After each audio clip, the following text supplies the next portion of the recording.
They kicked out his mother from hotel. The Billionaire shut the hotel down that day. After 3 years of searching, Billionaire Elias finally finds his missing mother, thrown out of a luxury hotel like a stranger. As he falls to his knees on the cold sidewalk, a heartbreaking reunion unfolds, revealing a promise, a piece of stale bread, and a love that survived even when memory did not. Before we dive in, let us know in the comments, what time is it and where are you watching from? Let's start. Get her out of here, officer. She is scaring the guests. Manager Vance's voice echoed through the pristine lobby, his arm extended, a sharp finger pointing aggressively toward the revolving doors.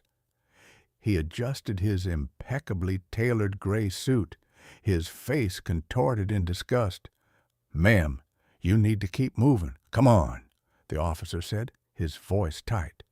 He placed his heavy hands on the old woman's frail back, physically shoving her forward. "Please," the elderly woman whispered. Her voice was like dry leaves. She clutched a dirty, worn-out canvas bag to her chest, leaning heavily on a wooden cane. Her oversized, tattered brown coat hung off her thin frame, sweeping the floor. "I'm just waiting. My boy said to meet him at the place with the gold numbers, the 002. He promised."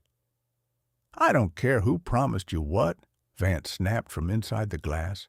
"You cannot loiter in a five-star establishment looking like that. Push her out, officer." The revolving doors spun, forcing the fragile woman out into the damp, cold air of the sidewalk. She stumbled, her cane slipping on the marble step. "Mom?" The single word cut through the noise of the busy street, sharper than a physical blow. Standing just a few feet away was a man in his late 50s.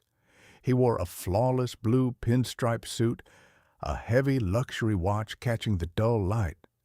His hands, gripping a set of car keys, were trembling uncontrollably.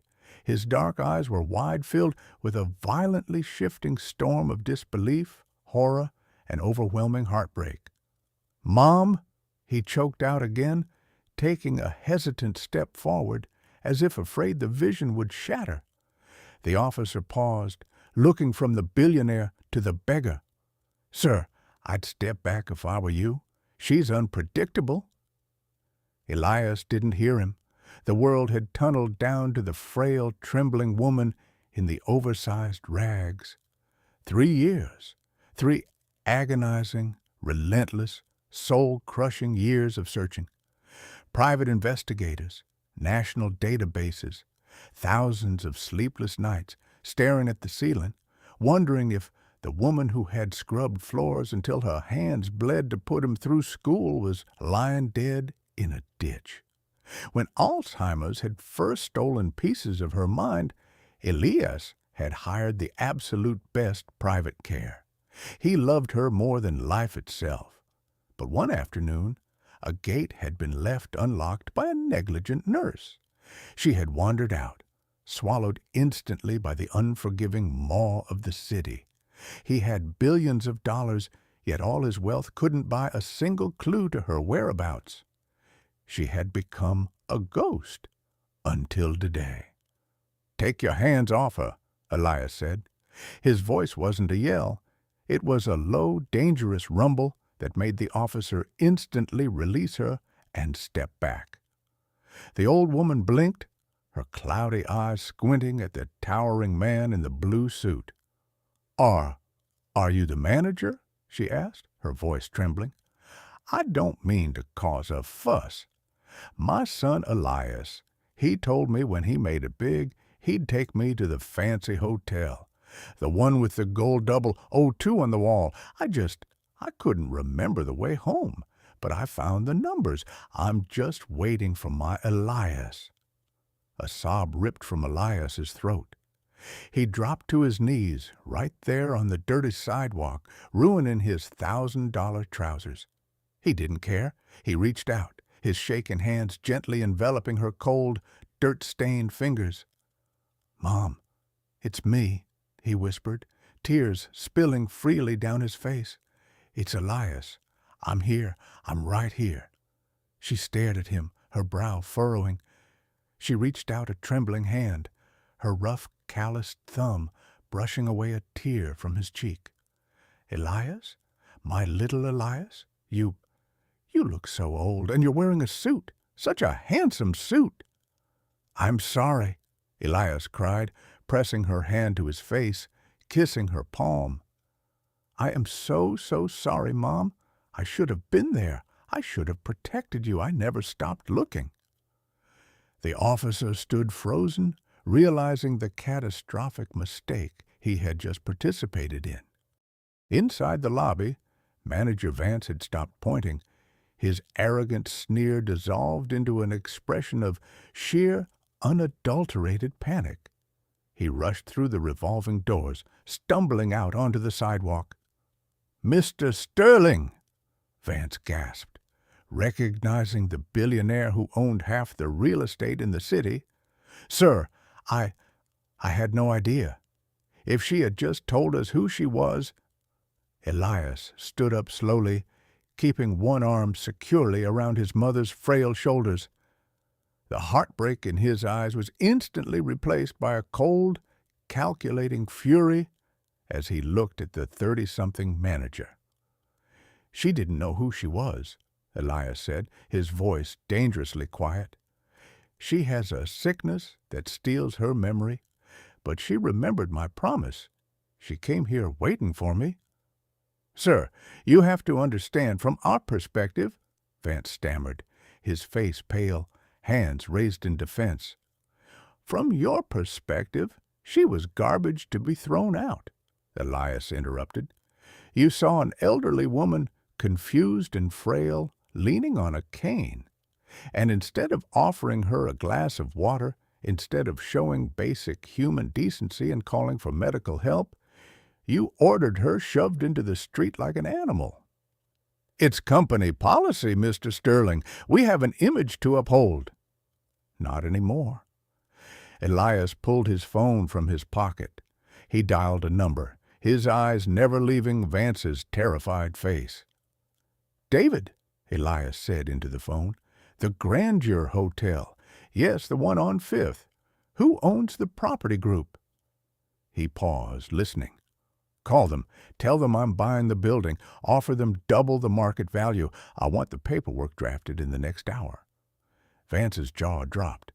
"Sir, you can't just—" "I just did," Elias said, hanging up. He looked at Vance, then at the officer. "You are fired, both of you. Pack your desks. By this evening, this hotel will be permanently closed for renovations. When it reopens, it will be a subsidized luxury care facility for the elderly who have no families to look after them. And you, Mr. Vance, will never find employment in this city's hospitality sector again. I will personally see to it." "Please, Elias," his mother whispered, tugging gently at his sleeve. She looked frightened by the shouting.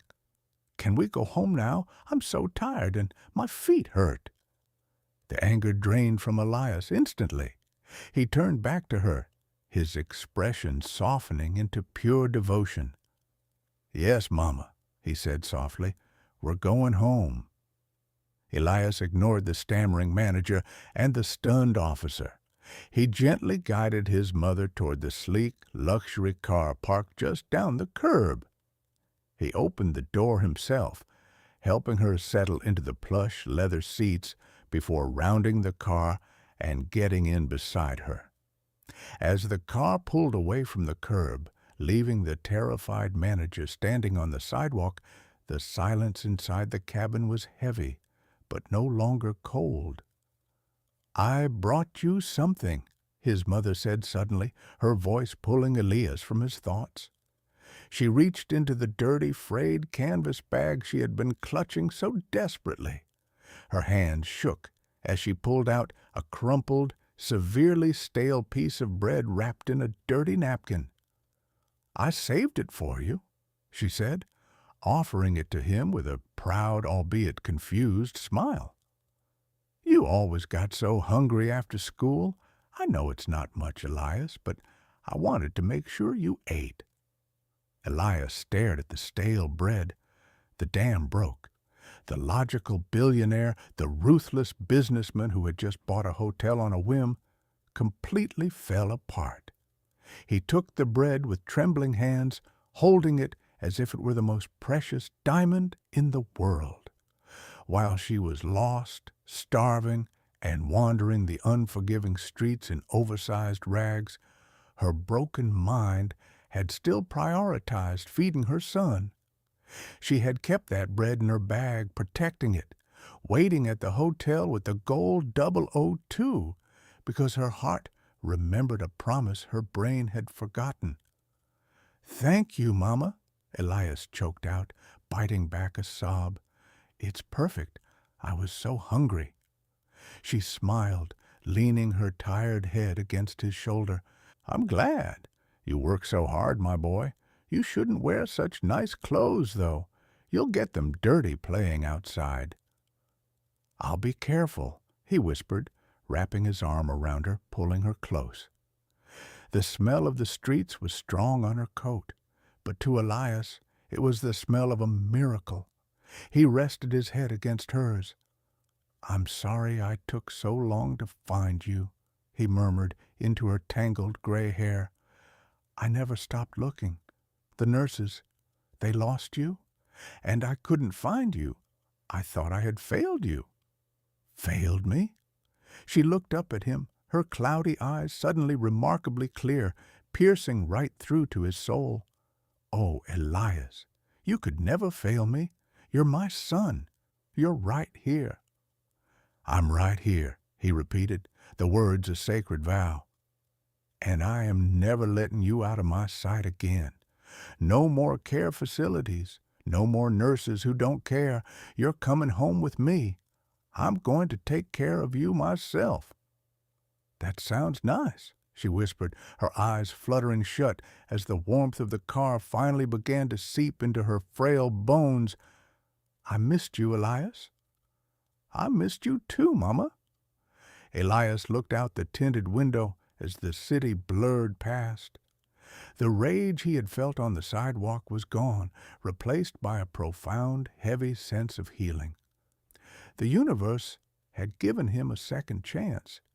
He had all the money in the world, but as he sat holding his mother's dirty, calloused hand, he finally felt like the richest man alive.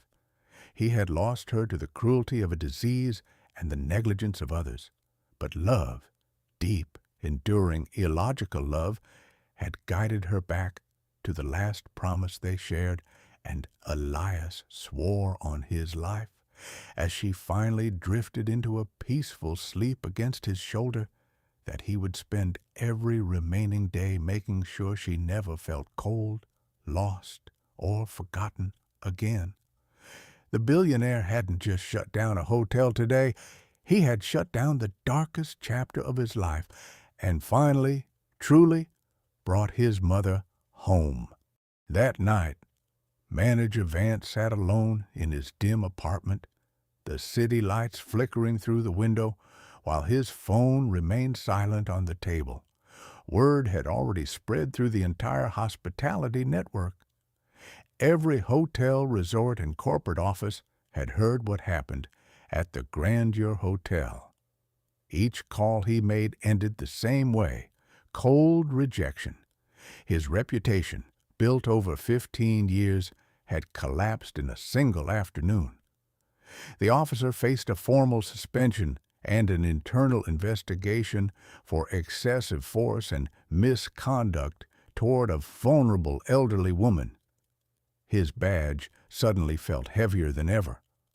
Both men replayed the moment on the sidewalk again and again, realizing too late that one cruel decision had destroyed their careers and reputations forever.